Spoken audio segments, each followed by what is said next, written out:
Povo de Deus, a paz do Senhor. Abramos a palavra do nosso Deus no livro dos Salmos, capítulo 32. Embora nós vejamos outros textos também, eu vou estar explicando mais alguns, mas inicialmente nós partiremos do Salmo 32. O nosso pastor, o pastor Teixeira, Deus compartilhou ao coração dele sobre avivamento, reavivamento espiritual, e orando ao Senhor, pedindo a orientação para esta noite, em que ele não poderia estar aqui, vendo também a dificuldade, é muito grande de substituir o voz marcante, né? O pastor Teixeira fala muito bem, é um homem muito estudado, e aí quando você coloca uma pessoa para pregar que não tem a altura do mesmo pregador, é complicado, né? A minha diabetes já deve estar uns 500, e eu estou aqui tentando me segurar, amém? Mas eu quero que você hoje à noite compreenda, nós estamos num culto evangélico, por mais que o culto tenha o seu nível muito estético, muito diferente, porque tem uma transmissão e nós temos que manter aqui um certo cuidado, eu vou me esforçar hoje à noite para explicar a palavra de Deus a partir daquilo que o Senhor falou comigo. Eu quero continuar na mesma temática que o pastor Teixeira tem pregado aqui aos domingos, sobre avivamento, e eu quero falar hoje então sobre o que é um coração avivado, amém? Então vejamos o que o Senhor tem para nós. Salmo 32, diz assim a palavra do nosso Deus: Bem-aventurado aquele cuja transgressão é perdoada, e cujo pecado é coberto. Bem-aventurado o homem a quem o Senhor não atribui culpa, e em quem não há engano. Enquanto me calei, meus ossos se consumiam de tanto gemer o dia todo, porque tua mão pesava sobre mim de dia e de noite, e o meu vigor se esgotou como o calor da seca. Algumas versões dizem como um calor, ou como pelo estio, né, que é a estiagem. Então esse é o texto, o versículo 4, onde eu quero me debruçar esta noite com você. Vamos orar? Mas essa oração, meus irmãos, ela não pode ser feita de forma mecânica e formal. Eu preciso que você, se você quiser, claro, ore de verdade. Ore porque você precisa. E diga ao Senhor: meu Deus, me ensina a ter um coração avivado, me ensina esta noite a ser este homem avivado, que eu não caia na vida de aparências, mas que eu seja aquilo que tu queres que eu seja. Amém? Senhor, só tu sabes o peso que há em meus ombros diante da tua palavra. Eu mesmo preciso de ti. O principal dos pecadores hoje sou eu. Estou aqui, Senhor. Perdoa as minhas transgressões, os meus pecados, e traz ao meu coração, Senhor, o renovo necessário para que eu consiga viver o teu evangelho conforme o Senhor deseja. Esta noite nós chegamos aqui para mais uma noite de culto, onde nós estamos tentando prestar um culto a ti de verdade, que seja além das aparências, porque tu já conheces a todos nós. Então, assim como Davi viveu esta experiência, muitos podem estar da mesma forma e não atinar para isso. Então, Senhor, se hoje o Senhor pudesse, Pai, parar, ó Deus, um momento e trazer ao nosso coração a convicção de pecado, a realidade do que eu preciso de Ti, Senhor, as minhas transgressões, não fazendo conta das aparências, mas falando conosco de maneira singular, abrindo o nosso coração para este implante da vida que há em Cristo, Senhor. Oh, Pai, se assim o Senhor fizesse, o nosso coração sairia diferente. Então, nós agora, Pai, e eu, apelo à autoridade e o poder desta palavra. Enquanto a minha voz fraca, Senhor, chega somente aos ouvidos deste povo, que teu Espírito Santo brade em corações, para a glória de teu nome. Amém. Queridos irmãos, essa passagem que está diante de nós, ela é uma das passagens mais intrigantes para mim, enquanto um leitor do texto sagrado. Por quê? Porque nós olhamos para a experiência espiritual de muitas pessoas nesses últimos dias, e nós temos visto, meus irmãos, um tipo de espiritualidade, que ela é carregada de emocionalismo. Esse tipo de espiritualidade, ele pode ser enganoso, porque ele falsifica a experiência espiritual. Eu não sei quantos de vocês estão aqui, que poderiam, assim, a olho nu, ou numa distância como você está para mim, ver a diferença de uma nota falsa de R$100. Você teria condições? Mas se eu pegasse aqui uma nota de R$300, você saberia? Sim, é claro, porque não existe nota de R$300. Mas veja bem, a experiência espiritual falsa, ela é muito parecida com a verdadeira. Você é capaz, por exemplo, de ir para um culto, e lá você sentir um calor humano maravilhoso, e aquele louvor que fala sobre a sua vida, a pegada do teclado, aquele fundo que o Derek gosta de colocar, né? Ele olha para mim e diz: pastor, tu vai querer fundo? Eu digo: eu não sei. É isto que vai então moldando a nossa experiência. Só que por que ela é falsa? Porque quando chega no dia a dia, onde você tem que viver o Evangelho, onde você não pode mascarar a experiência, porque a experiência falsa, ela não é como a verdadeira. Ela não impulsiona você para viver o Evangelho. A experiência falsa, ela lhe dá uma doçura do momento, mas ela se esvai da sua vida assim que acaba o culto. Imaginemos, por exemplo, você sai agora, após essa pregação, você está aqui tocado emocionalmente, sentindo algo maravilhoso, você bateu o pé no chão assim, ó, glória a Deus, aleluia, levantou os seus braços. Mas de repente, ao sair agora do estacionamento, uma pessoa bate no seu carro e amassa. Eu lhe pergunto, como é que vai ser a sua experiência agora? Seu coração vai ser que nem um interruptor de luz, que é só apertá-lo e ora acende, e depois apaga e vem a escuridão? Vamos agora então mais adiante. Vamos mais adiante. Você então precisa compreender que eu estou falando sobre a experiência de uma fé, de uma espiritualidade que pode ser falsa, que ela não entrega tudo o que ela diz. Você vai então numa loja de carro e precisa viajar, assim como eu detesto ultrapassar aquelas duas carretas que tem um monte de coisa que chama de bitrem. Só que o meu carrinho, meus irmãos, é um Sienazinho trabalhado, amém? 2012. E o pássaro negro. E a Cibele, ela não sabe viajar, ela se muda, né? Ela coloca dentro do carro, meus irmãos, tudo que ela puder levar do lugar que nós estamos para a cidade que nós vamos. E aí de repente eu vejo alguém com um Corolla, só faz colocar de lado duas carretas e ele passa parecendo o Papaléguas.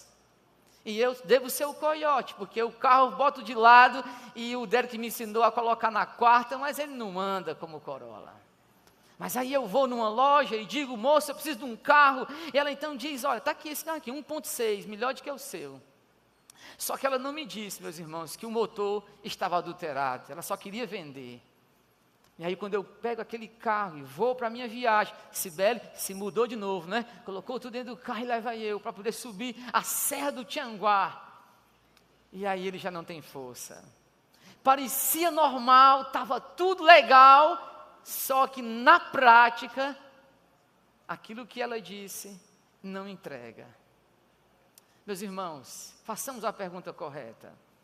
Como é que eu sei que o meu coração não está avivado? Como é que eu posso saber, eu sendo um crente verdadeiro, que eu não estou bem com Deus? Como é que eu posso hoje à noite, numa noite como essa, num domingo como esse aqui, pensar e dizer: Senhor, eu quero mais de Ti. Eu não quero ficar no mar da aparência, eu quero transcender isto tudo, eu quero uma fé vibrante, eu quero poder chegar ao meu destino com a facilidade de quem Te serve, eu quero olhar para o sofrimento da vida, ou para qualquer outra situação, e viver a experiência real de quem serve a Ti de todo o coração. Porque agora eu lhe pergunto, gente, vocês estão tão bonitos hoje, todos bem arrumados, que eu tô até com certo, como é que se diz, gente? Estou com cerimônia, né? Para poder fazer as minhas perguntas, mas já está vazando aqui a cerimônia. Vamos lá, povo de Deus, o que é que garante para você agora que você está bem com Deus? Foi o fato de você ter louvado o Senhor? Ter cantado? O que que garante? 30 anos de ADBV. 30 anos de crente, eu tenho. É isso que me garante? O que é que me garante? Então vejamos agora então o problema diante de nós, amém? Olha o texto, por favor, acompanhe comigo. Versículo 4. Porque tua mão pesava sobre mim de dia e noite, pois o meu vigor se esgotou como um calor na seca. Quem é este homem que está dizendo que a mão de Deus está pesando sobre ele e que ele está sentindo o seu vigor como no calor da seca? Quem é este homem aqui que está passando por um deserto espiritual? O nome dele qual é? Hein? Quem é este homem? Davi. E quem é o grande rei Davi? Rei de Israel. Um homem que na Bíblia, ele é chamado de o homem segundo o coração de Deus. Este homem teve a experiência de vencer o Golias. Ele teve a experiência, meus irmãos, marcante de vencer vários exércitos. Mas agora, num dado momento de sua vida, ele se sente desse jeito. Um homem sem o vigor, sem a força de uma espiritualidade saudável. Eu lhe pergunto, o que aconteceu com este homem? Alguém sabe? Alguém sabe o que aconteceu com este homem? Vejamos agora só um ponto importante. Gente, eu estou falando de quem? De Davi. Estou falando de um pastorzinho que nem eu não, que precisa todos os dias lutar para manter a sanidade mental diante de uma cidade como Nínive / Fortaleza. Eu não estou falando só, meus irmãos, um comedor de feijão como eu estou falando do rei Davi. Por que este homem, grande Alain, está dizendo, eu estou sentindo este vazio, eu estou como numa terra seca? Você já passou por um deserto espiritual na sua vida? Eu já passei. Acho que eu tenho muitos desertos na minha vida. Mas este homem aqui não é um assembleiano, ele não é um presbiteriano, ele não congrega no templo central, na Canaã. Irmãos, ele é simplesmente o rei de Israel. E o que é que este homem tem? O que foi que aconteceu com esta figura enigmática, que nós não sabemos agora? E aí, meu mestre, tudo bem, Aragó? Tu sabe, mestre, o que aconteceu com ele? Por que ele está assim? A história conta que ele um dia... vamos ler, isso aqui é muito melhor, né? Melhor eu perco o nervosismo, aí explico mais. 2 Samuel, capítulo 11. 2 Samuel, meus irmãos, versículo 1. Na época da primavera, olha aí o estado físico do mundo em Israel. Estava onde? Na primavera. Lugar bom, gente. Primavera é coisa boa.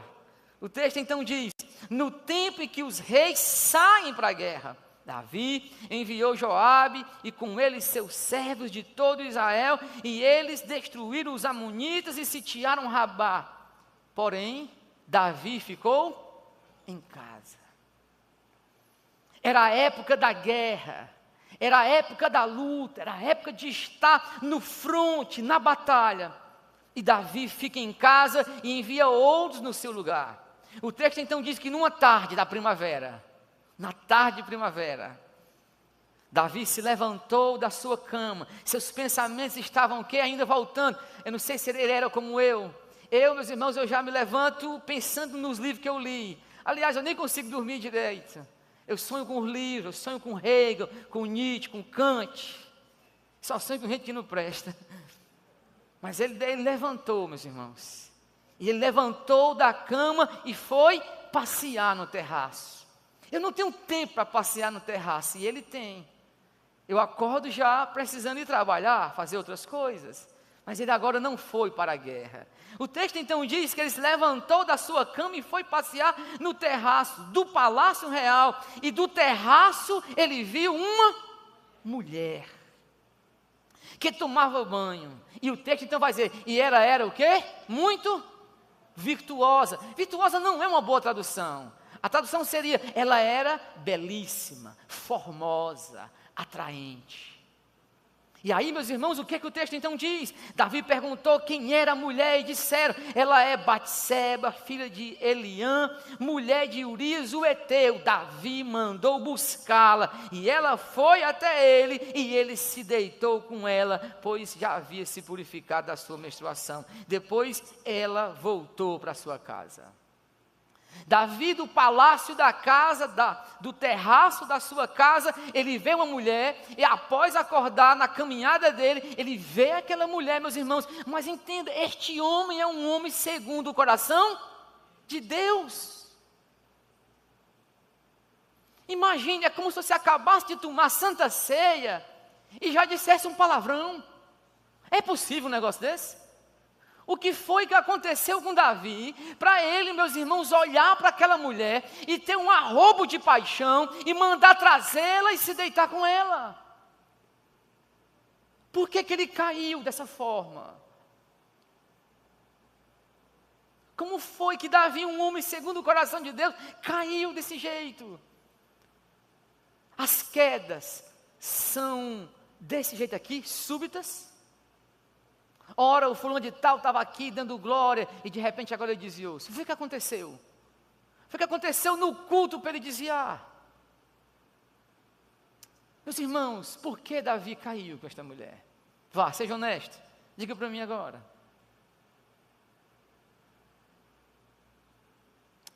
Você cairia no lugar de Davi?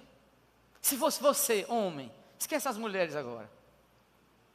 Se fosse você, membro da DBV, você cairia aqui com Davi? Da mesma forma? Lhe pergunto novamente, as quedas são súbitas? Isso quer dizer que você pode estar no culto hoje, amanhã não está mais aqui, se desviar? Satanás precisa fazer muito esforço para lhe derrubar, ou ele arranca você como que arranca uma flor do jardim? Um adolescente, por exemplo, você que nem um adolescente, que hora o pregador está falando, você está conversando um monte de coisa, aí quando o diabo vem, nunca prestou atenção naquilo que Deus falou? Nunca ouviu a voz de Deus? Como é você? Você se confia que você é membro da DBV há 20 anos? E que vem para o culto só aos domingos, porque você trabalha a semana toda, aí está aqui no domingo e está tudo bom? Você se contenta somente com isso? Ou existe mais? Como é a sua vida espiritual? Como é que é o seu relacionamento com Deus? Como é que você se relaciona com um Deus que é eterno, todo-poderoso? Como, meus irmãos? É como um casamento? Como diz o mundo? Que quando passa a crise dos 3 anos, é todo mundo empurrando com a barriga? É assim que você faz? Como é que é o nosso relacionamento com Deus agora? Antigamente diziam assim, quando eu tiver que ser crente, eu quero ser que nem você, porque, cara, tu é um cara que busca muito a Deus. E hoje?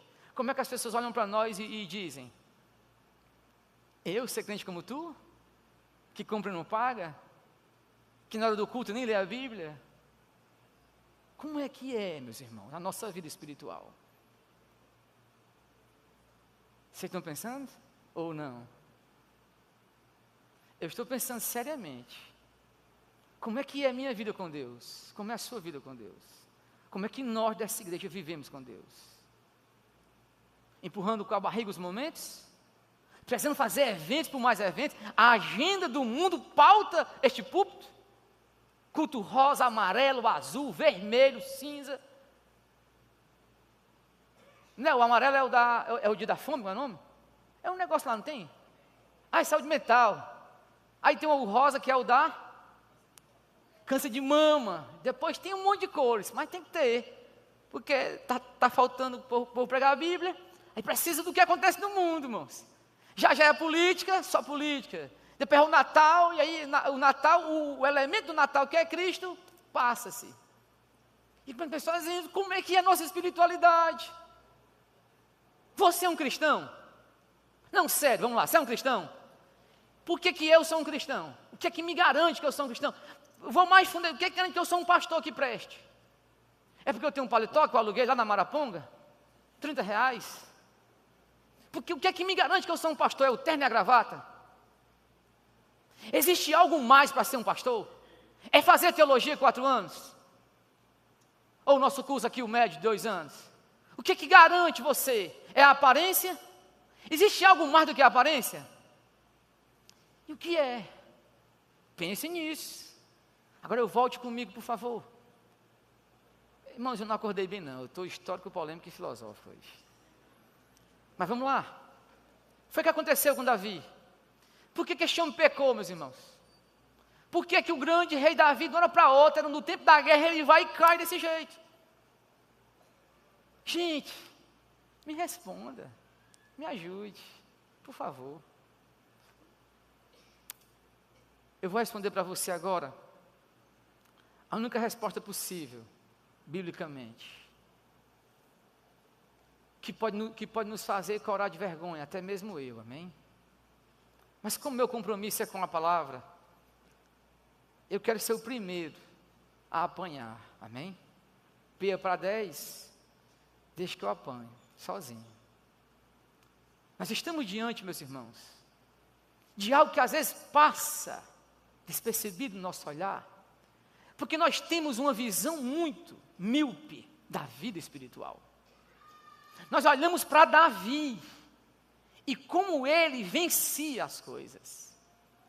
Nós olhamos para Davi enquanto ele como um homem segundo o coração de Deus, mas não olhamos para Davi de como ele se relacionava com Deus. O que foi que ele deixou de fazer? Por quê? Porque ninguém cai subitamente. Ninguém se desvia subitamente. Vem acontecendo coisas aqui, coisas ali, que vão trincando, é o copo, que está aqui perfeito em minha mão, pegando aqui, suportando esta água, mas ele um dia caiu no chão e trincou, outra pessoa bateu, ele vai trincando até o dia que ele não pode mais suportar o peso da água. Por que Davi, ao ver aquela mulher daquela forma, ele se entrega à paixão louca, como um adolescente irracional? Que o pai diz isso e diz, e ele faz mesmo assim. Ou como meu filho, o pequeno Sóstenes, que eu digo, meu filho, não entre nesta porta, mas parece que eu estou mandando. Porque há em nós, meus irmãos, uma rebeldia ainda muito real, que nós precisamos entender. E acompanhe comigo, por favor. Livro de Deuteronômio, amém? Lá no Antigo Testamento. Olha o que aconteceu com o mestre, o grande rei Davi. Deuteronômio capítulo 17. Acompanhe comigo, por favor, a partir do verso 14.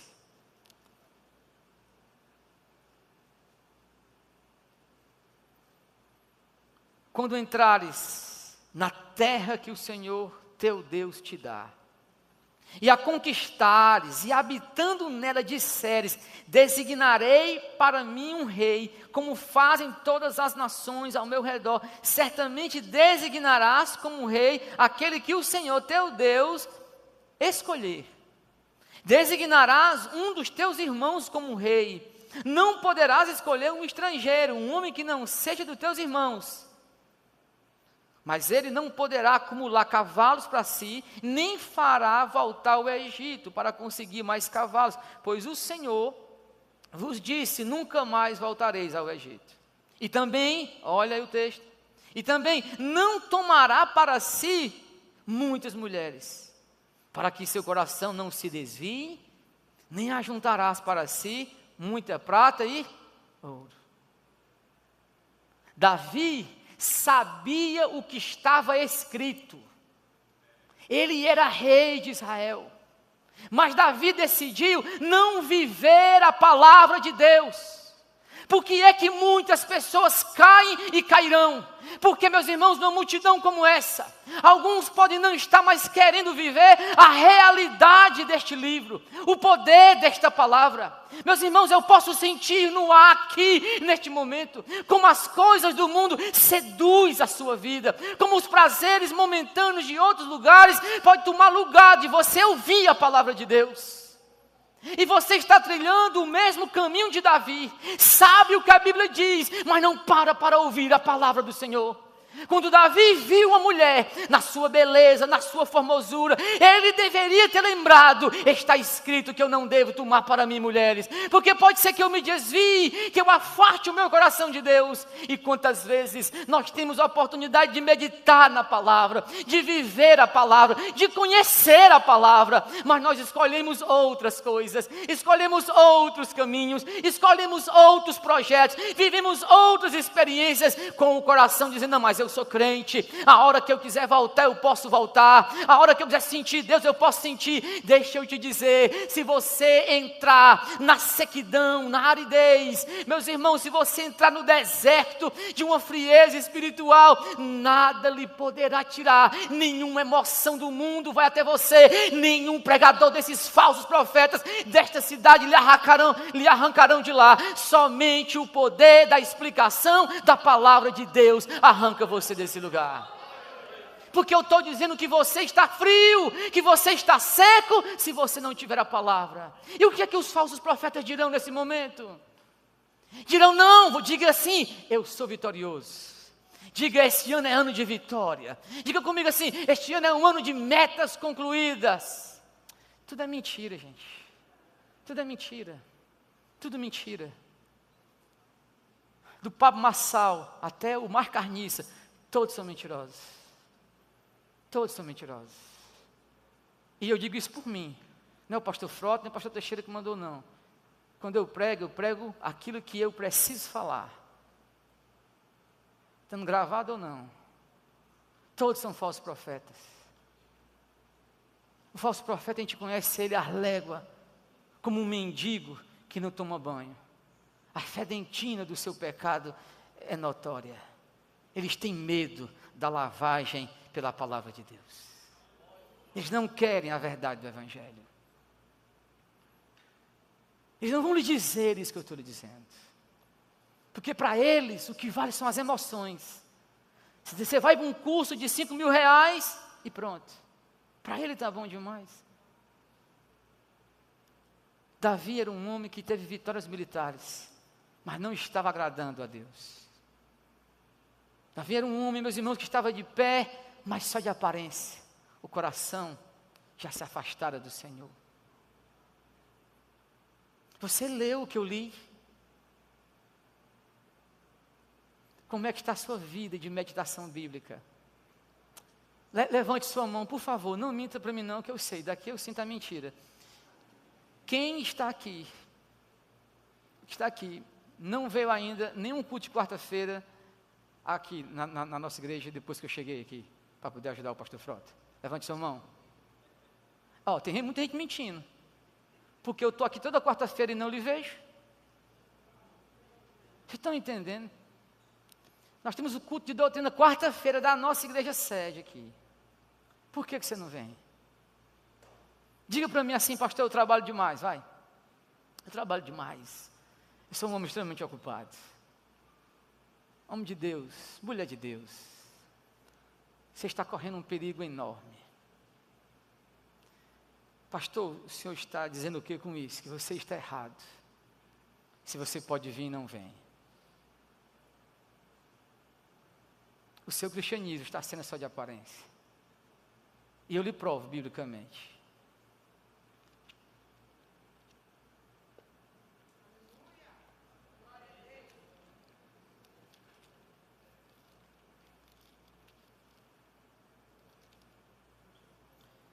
O livro de Isaías nos diz assim, meus irmãos, só para poder fechar o painel. O boi conhece seu proprietário, o jumento, o coxo posto pelo dono. Mas Israel não tem conhecimento, o meu povo não entende.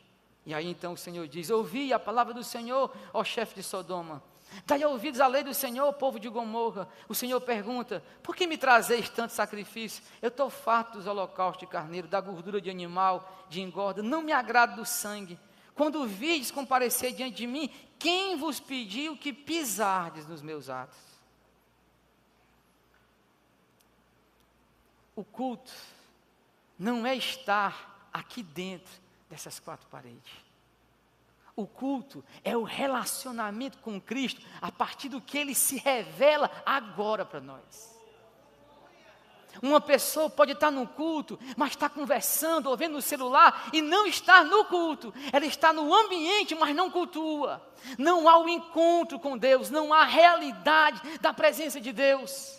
Ora, meus irmãos, por que esses pobres coitados de Fortaleza estão tudo fazendo cultos e eventos para encher o povo? Porque eles só sabem oferecer isso.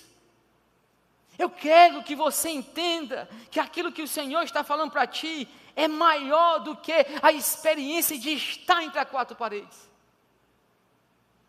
É algo maior do que isso. É a realidade, é o sentir, é o viver, a realidade da presença de Deus acima das emoções. Porque Deus é mais real do que este momento aqui. Nós é que somos a ilusão, Ele é a realidade.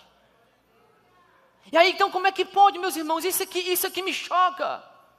Por que às vezes uma pessoa vai para um show e eu vejo, meus irmãos, o bando de bocó que eles são.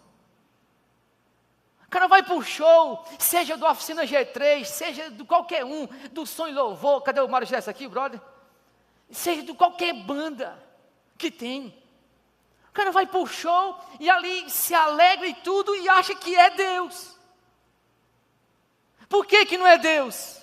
Porque depois que ele termina, ele não vê a transformação real de quem de fato tem que viver para a glória de Deus. Ele sai dali à procura de outro evento.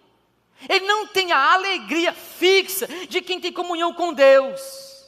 Só viverá o vazio. Por quê? Porque já se esqueceu que o cristianismo é baseado neste livro.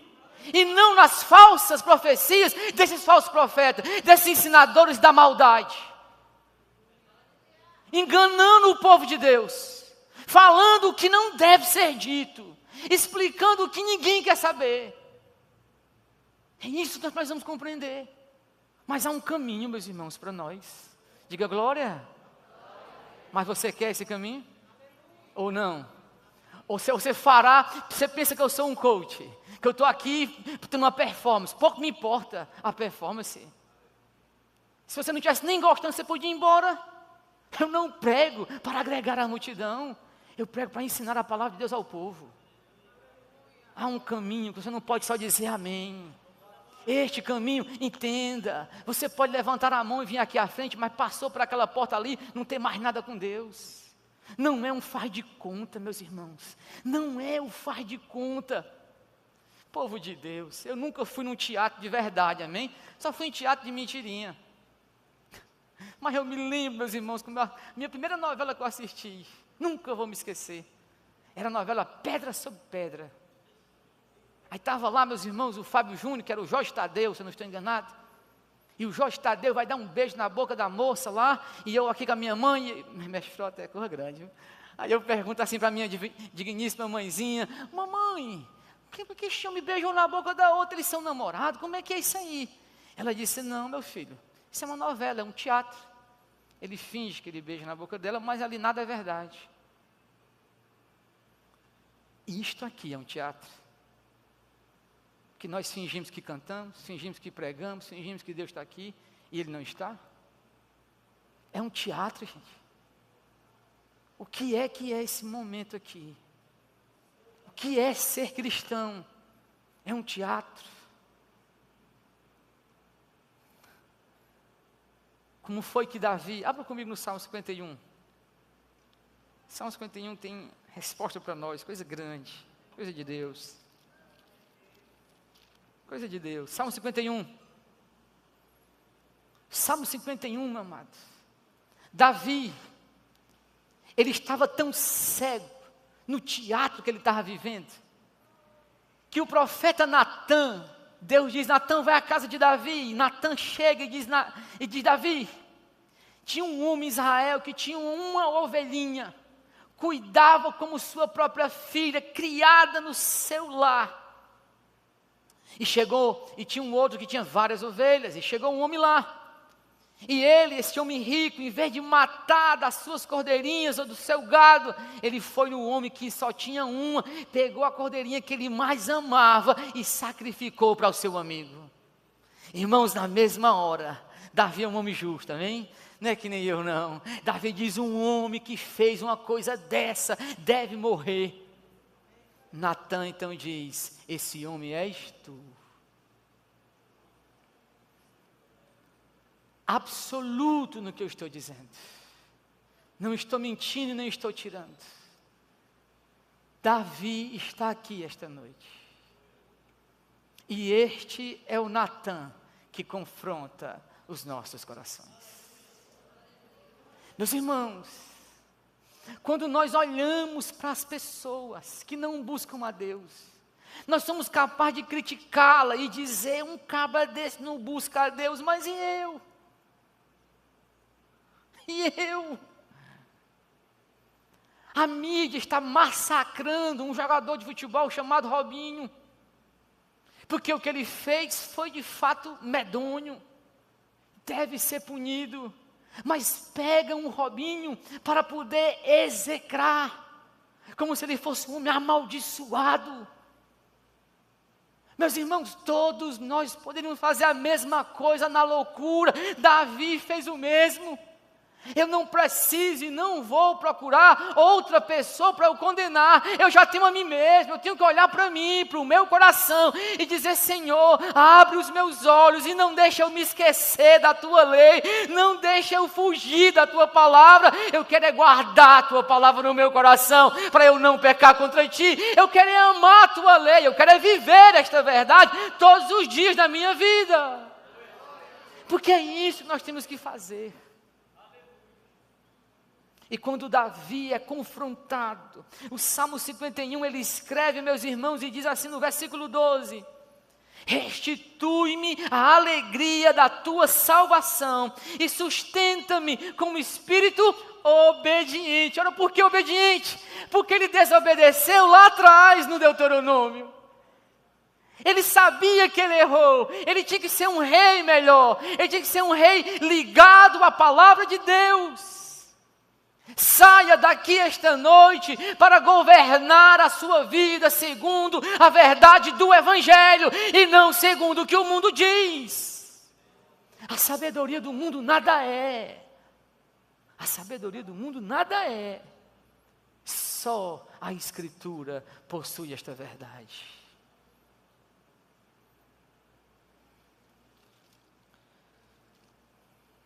Salmo 119. Tem um dos textos, meus irmãos, extraordinários de Davi. Salmo 119, versículo 40. Por que é que isto vivifica as nossas vidas? Davi então diz: anseio pelos teus decretos. Anseio pelos teus decretos. Ou tenho desejado os teus preceitos, vivifica-me segundo a tua justiça. Vivifica-me. Este vivificar não é uma ação emocional. Este vivificar é a própria presença de Deus fluindo em nós, como uma energia vital, trazendo-nos ao desejo por mais de Deus, a convicção de que só Ele é Deus, a experiência com a presença de Deus, o amar a palavra de Deus e o enfrentar a vida pelo poder do Espírito Santo de Deus. Mas aqui está um caminho que você deve fazer. Eu não sou melhor do que Davi, piedoso te fará súplicas em tempo de poder te encontrar.